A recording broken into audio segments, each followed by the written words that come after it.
Assalamualaikum warahmatullahi wabarakatuh. Selamat pagi dan salam sejahtera bagi kita semua. Perkenalkan, saya Lisa Aprilia dengan NIM A1E123092, mahasiswa program studi bimbingan dan konseling semester 5 R4.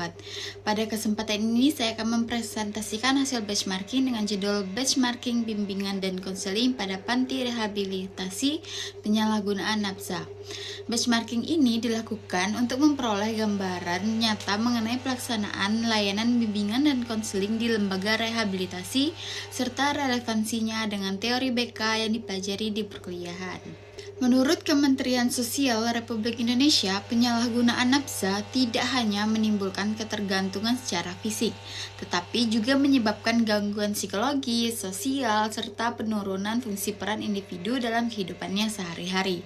Selanjutnya, menurut Kore 2017 itu menyatakan bahwa individu dengan permasalahan adiksi pada dasarnya tidak hanya membutuhkan intervensi media, tetapi juga membutuhkan layanan konseling. Layanan konseling inilah nantinya berperan membantu individu memahami dirinya, mengelola emosi, serta mengubah pola pikir dan perilaku yang maladaptif.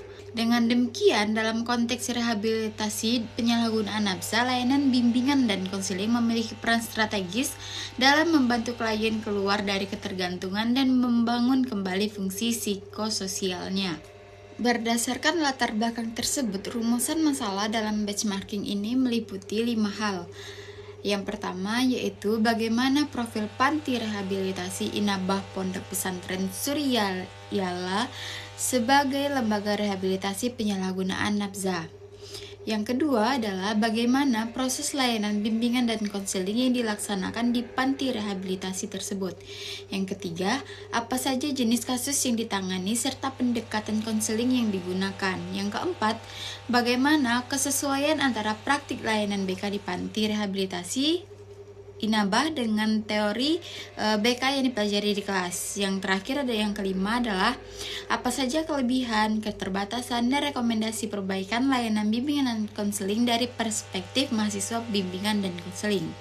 Tujuan dari benchmarking kali ini adalah yang pertama, mendeskripsikan profil panti rehabilitasi Inabah Pondok Pesantren Suryayala.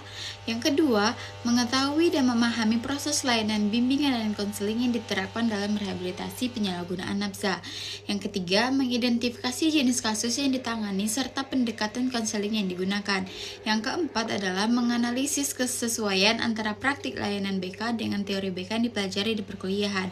Dan yang terakhir, kelima adalah memberikan refleksi akademik berupa kelebihan, keterbatasan, serta rekomendasi perbaikan layanan BK.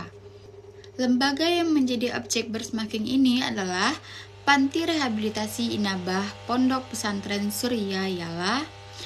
Panti rehabilitasi ini merupakan lembaga rehabilitasi penyalahgunaan nafsa yang berbasis sosial dan keagamaan.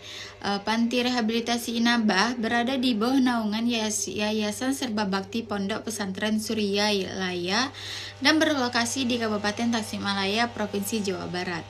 Adapun sasaran layanan panti ini yaitu layanan panti rehabilitasi Inabah adalah individu yang mengalami penyalahgunaan dan ketergantungan nafsa, baik dari kalangan remaja maupun dewasa, itu adalah sasarannya. Dan jenis layanan bimbingan dan konseling yang diberikan di panti rehabilitasi ini meliputi konseling individu, konseling kelompok, serta pendampingan psikososial yang dilakukan secara terencana dan berkelanjutan sesuai dengan kebutuhan klien.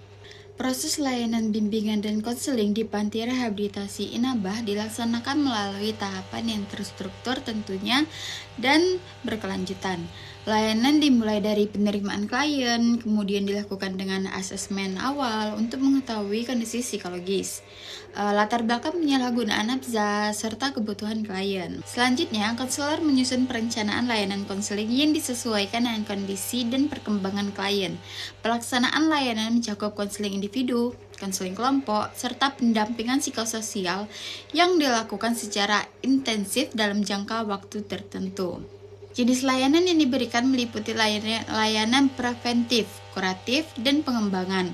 Peran konselor atau petugas sangat penting sebagai pendamping, fasilitator, dan motivator dalam membantu klien menjalani proses rehabilitasi hingga tahap evaluasi dan pemantauan perkembangan klien.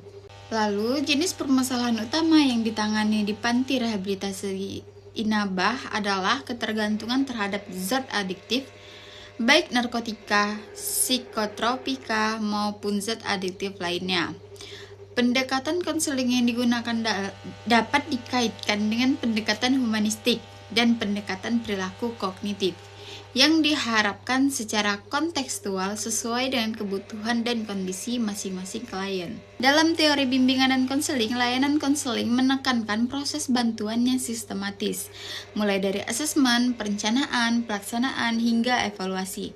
Tahapan tersebut juga diterapkan dalam praktik rehabilitasi di panti rehabilitasi Inabah ini, meskipun dalam konteks yang lebih intensif dan berjangka panjang.